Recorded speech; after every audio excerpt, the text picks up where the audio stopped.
So welcome to this playthrough of the Dunwich Legacy. And I'm going to talk a little bit about the two decks that I'm going to use. I'm going to use Jacqueline, the Psychic, from the Investigator pack. She's a mystic. She has a high willpower. She has 3 books and then 2 fight and 2 foot. And 6 health and 9 sanity. And her special ability is that when she would reveal a chaos token, she can reveal 3 of them instead and cancel 2 of them or 1 tentacle token. And she can the Elder Sign is giving her +1, but she can cancel it to draw a card, which can be really nice. And she is quite powerful.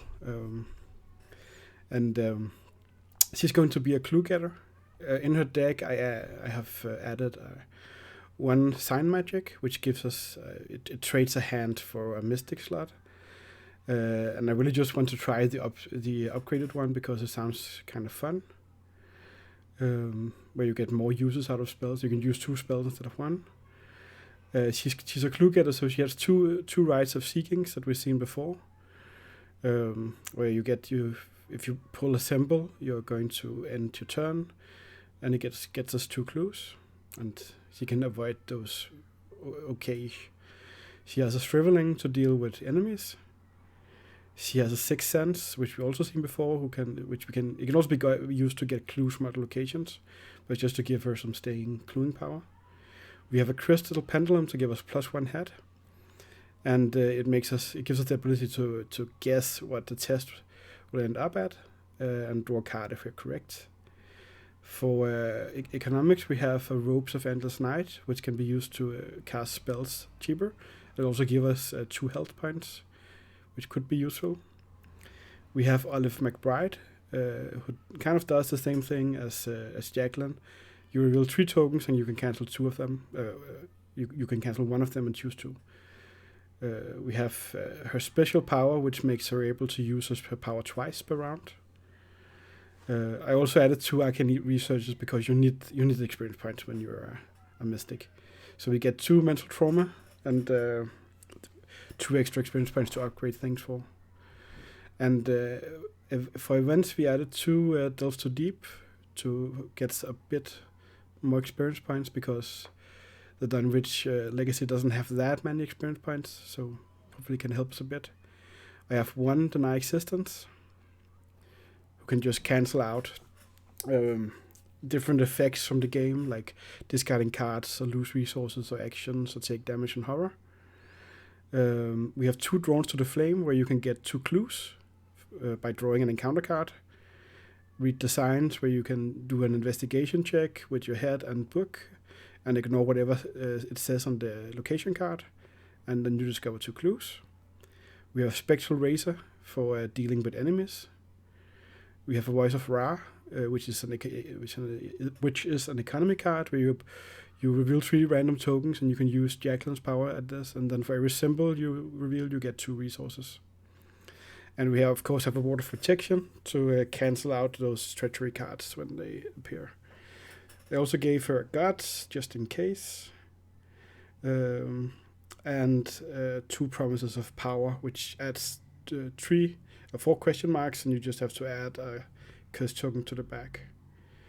Her own weakness card is a card you put in your threat area, and you can no longer cancel symbols. And then at the end of your turn, you reveal 5 random tokens, and you can use her abilities for this too. And if you get an Elder Sign, you get to discard this. So it can be quite nasty. And for her own weakness, I drew an Accursed Follower, which is an enemy weakness that spawns very far away from us, and it puts curses in the back. So that's Jacqueline. And she's going to be a lead investigator and a clue getter. And to aid her, we have Nathaniel, who's also from the Investigator packs. And his special ability is that, well, first of all, he has a willpower 3, intellect of 2, so he's not the best cluer in the world. We can get some. He has a combat of 5, which is really nice, and an agility of 2, health 9, and sanity 6. So he's a sturdy guy.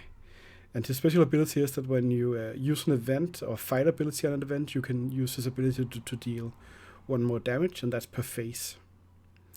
So he can use this quite a lot to deal extra damage out.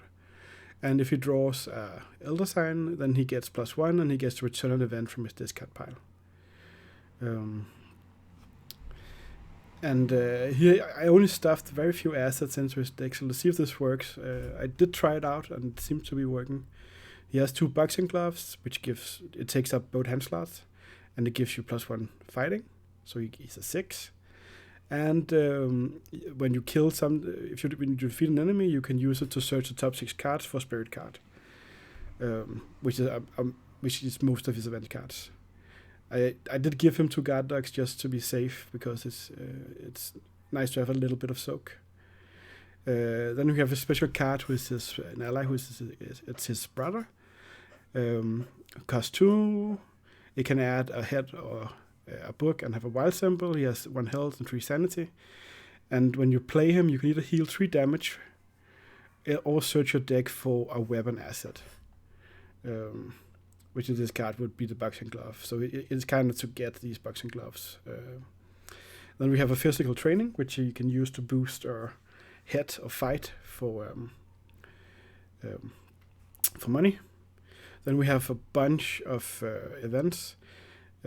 Get over here, we can use to drag enemies to us and attack them, which will also include dealing the extra damage if possible. We have Clean Them Out, which is just an action that starts a fight and gives you resources, which can also be used to trigger the 1 extra damage. Counterpunch, where you can hit the enemies in their face and also deal 1 extra damage, because it's out of our own turn. We have a Dodge, just to cancel attacks. We have a Glory, which can give us some card draw. We have Heroic Rescue, which we can use to take enemies from another investigator and put them in engaged with us instead. You can use the guard dog to soak those attack, for instance. We have Monster Slayers. Monster Slayer is a free event who deals 1 extra damage, so you can use this to deal 3 extra damage. 1/2 punch, which give us 2 attack actions. And the first one deals normal damage, and the second one will deal 2 damage, so it can deal 3 damage or 4 if we have a power available. I also have a Scene of the Crime to get some clues in case we start with enemies and we want to take them over, so that's a possibility. I have 2 guts just to deal with the 3 head. And the same with Steadfast, which can also be used to boost our strength of a fight. And we have 2 Vicious Blows, who deals some extra damage, just to add up. So a very event-heavy deck, this one. For his weakness, we drew Self-Destructive, which is a kind of bad, but could possibly be used with the guard dog, which means that every time we deal damage, we take a damage back. And we probably hope to discard this at once. It's actually from his own deck, but I did draw it randomly. And his special weakness card is Tommy Malloy, who's a big brutish guy you have to fight, and the problem with him is that he only takes 1 damage per hit, so he generally takes 1 turn to kill, because he always reduces the damage to 1. And that's the 2 decks we're going to be using to running through the Dunwich Legacy.